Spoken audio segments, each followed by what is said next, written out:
when computers now went into artificial intelligence, what now happened is that we are now able to get from computers what we didn't tell it. The computer is able to make inferences, either by deduction, by induction, by abduction, or whichever way.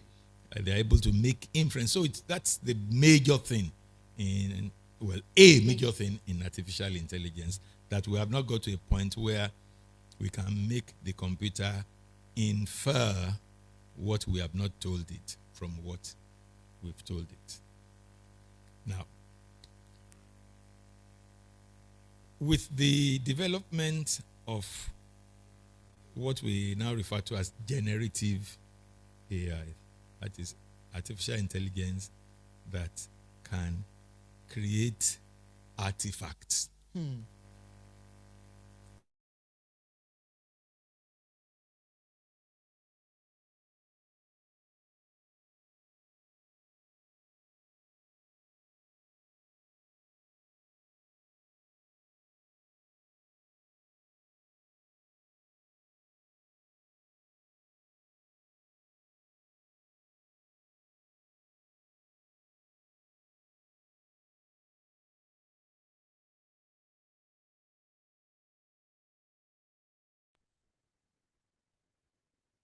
Coming in a way that the intelligence that the computer is deploying now is even sometimes better than what we humans do.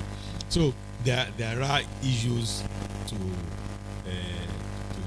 look at carefully, and also because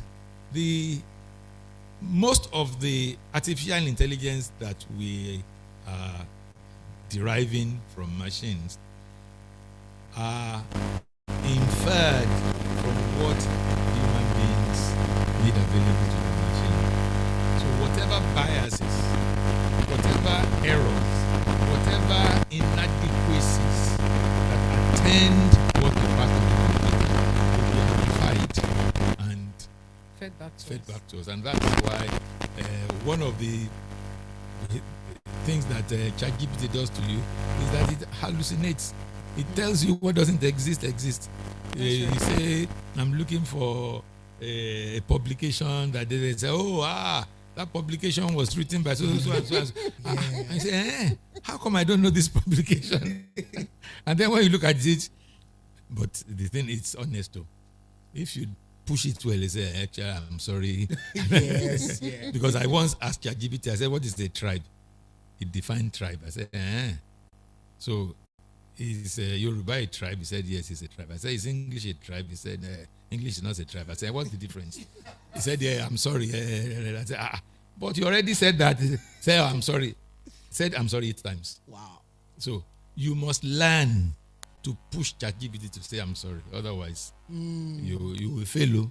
Because it will tell you what doesn't exist. That's right. Because that's the way it's built. Now, on the other side, is biases and all that. When it amplifies biases, then it can produce results that are not that are unfair to certain categories of people. Okay, if you even before ChatGPT, if you Googled the word grandmother, you'll find that you will not see one that looks like yours. You say, give me images of grandmother. You are not likely to see one that looks like yours. And that's because African grandmothers don't feature that much on the internet. So if Google finds like 1,000 grandmothers and chooses to give you, out of those 1,000, maybe 5 look like yours, and chooses to give you 20, the chances of getting one of yours into that group is very, very slim. So these are issues we need to address, and there's a whole field developing now described as responsible AI, which people are looking at the side effects, the parts of it that are not really positive, and we all need to look at it from that point of view. We shouldn't make it, we shouldn't give it the level of value it doesn't have. We should know its limitations, and whenever we are using artificial intelligence, we must use it aware of its limitations and contain it within its limitations and learn how to tell when it is hallucinating. Now, in education,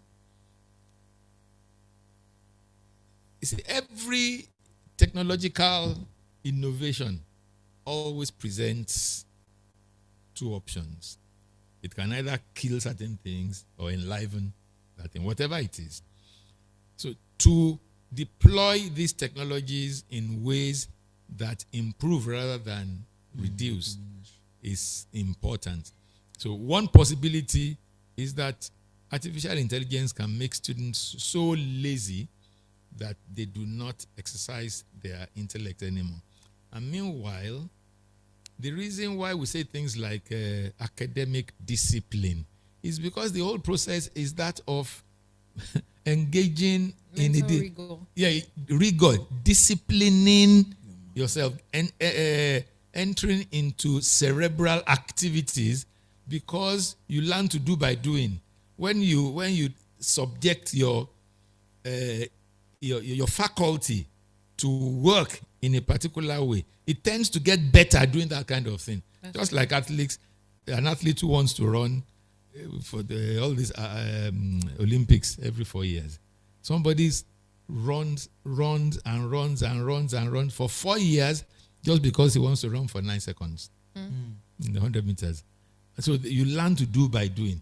So when we now allow artificial intelligence to do the thinking, then the capacity to discipline our faculty to produce high quality results reduces, and we are now reduced to the feeble results that artificial intelligence can give in certain things. So then the other alternative is to use artificial intelligence to remove the manual labor in the process.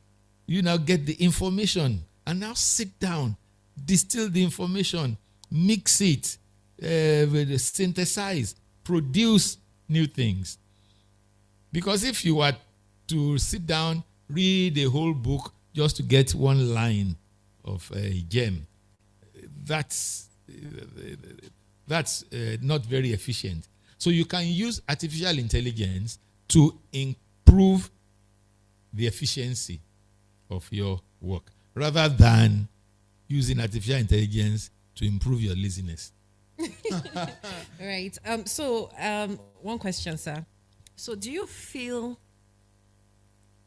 lucky that you had done the bulk of the academic rigor before the age of AI? Well, in a sense, I feel fortunate that